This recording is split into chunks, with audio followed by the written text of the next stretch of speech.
नंतरची बातमी पश्चिम महाराष्ट्रातून आहे। गोकुळला पश्चिम महाराष्ट्राच्या राजकारणाचा आणि अर्थकारणाचा कणा मानलं जातं। कोल्हापूर जिल्हा सहकारी दूध उत्पादक संघाच्या 63 वर्षाच्या इतिहासात पहिल्यांदाच प्रशासकाची नेमणूक करण्यात आली, ज्याचं शेतकरी स्वागत करतायत। पण हा सतेज पाटील आणि हसन मुश्रीफांना मोठा धक्का मानला जातो। गोकुळवर प्रशासक राज, सतेज पाटील हसन मुश्रीफांना धक्का। गोकुळच्या राजकारणाला उकळी। पश्चिम महाराष्ट्रातल्या सहकारातला सगळ्यात मोठा दूध संघ म्हणून गोकुळ दूध संघाकडे पाहिलं जातं। ज्याची गोकुळ दूध संघावर सत्ता, त्याची जिल्ह्यावर पकड असं वातावरण असलेल्या गोकुळवर इतिहासात पहिल्यांदाच प्रशासकाची नेमणूक झाली आहे। या नेमणुकीमुळे काही शेतकऱ्यांनी आनंदोत्सव साजरा केला। ज्यांच्या बोगस संस्था आहेत त्याच बोगस संस्था यातून डिबार होणार आहे।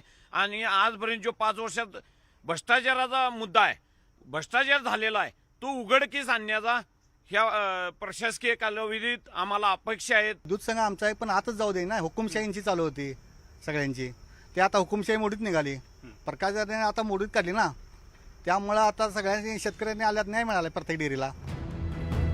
गोकुळवर प्रशासक असल्यानं हसन मुश्रीफ यांना तो मोठा धक्का मानला जात आहे। मुश्रीफ यांचे पुत्र नावीद हे अध्यक्ष असताना झालेली ही खेळी त्यांच्या जिवारी लागली आहे। संचालक मंडळानं आता सुप्रीम कोर्टात धाव घेतली आहे। मात्र मुश्रीफ हे दबाव आणण्याचा प्रयत्न करत असून त्यांनी मंत्रिपदाचा राजीनामा द्यावा अशी मागणी भाजपचे आमदार शिवाजीराव पाटील यांनी केली आहे। मला असं वाटते मुश्रीफ साहेबांनी राजीनामा द्यावा मंत्रिपदाचा। राजीनामा दिल्यानंतर त्यांनी सक्षमपणे लोकांसमोर जावे, सरकारमध्ये राहून कॅबिनेट मिनिस्टर भोगवून त्यांनी परत प्रशासनाच्या विरोधात जाणं म्हणजे लोकांना जरा दबावाखाली आणि प्रेशराईज वाटते आणि चुकीचं वाटतं आणि लोकांना जनतेला लक्षात आलं की एवढे मुश्रीफचे हातबल का झाले। महायुतीचा चेअरमन असताना प्रशासक येतोच कसा? मग महायुतीतल्या नेत्यांनाच पाहिजे होतं काही असं मला आता वाटायला लागलं। म्हणजे सत्तेत असणाऱ्यांनाच वाटत होतं का की प्रशासक यावा का? मग महायुतीतल्या या सगळ्या घटक मंत्री महोदयांची ताकद कमी पडते? दोन्हीपैकी एकच आहे। गोकुळवर इतिहासात पहिल्यांदा प्रशासक आणण्यासाठी गेल्या काही दिवसांपासून पडद्याआड मोठ्या घडामोडी सुरू होत्या। अनेक वर्ष महाडिक कुटुंबियांच्या ताब्यात असलेला दूध संघ सतेज पाटील आणि हसन मुश्रीफ या जोडीनं ताब्यात घेतला। मात्र आता हसन मुश्रीफ महायुतीत असूनही सतेज पाटील यांच्याशी त्यांची जवळीक हीच कळीचा मुद्दा यामागे होता। आज आम्ही अध्यक्षांचं स्टेटमेंट बघितलं।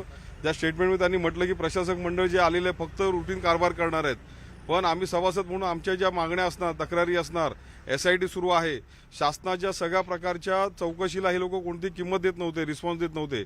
हा सगळा प्रकार उघडकीस ह्या नवीन प्रशासक मंडळाने आणला पाहिजेत। 3-13-23ची सगळी बिलं वेळेत दिली पाहिजेत। गोकुळवर नियुक्त झालेल्या 5 जणांच्या प्रशासकानं तातडीनं कामालाही सुरुवात केली आहे।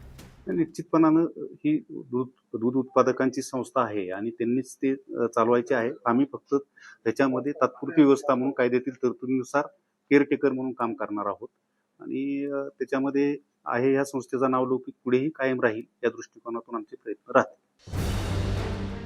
एकूणच पाहायला गेलं तर गोकुळ दूध संघाच्या राजकारणाला आता खऱ्या अर्थानं उकळी फुटली आहे।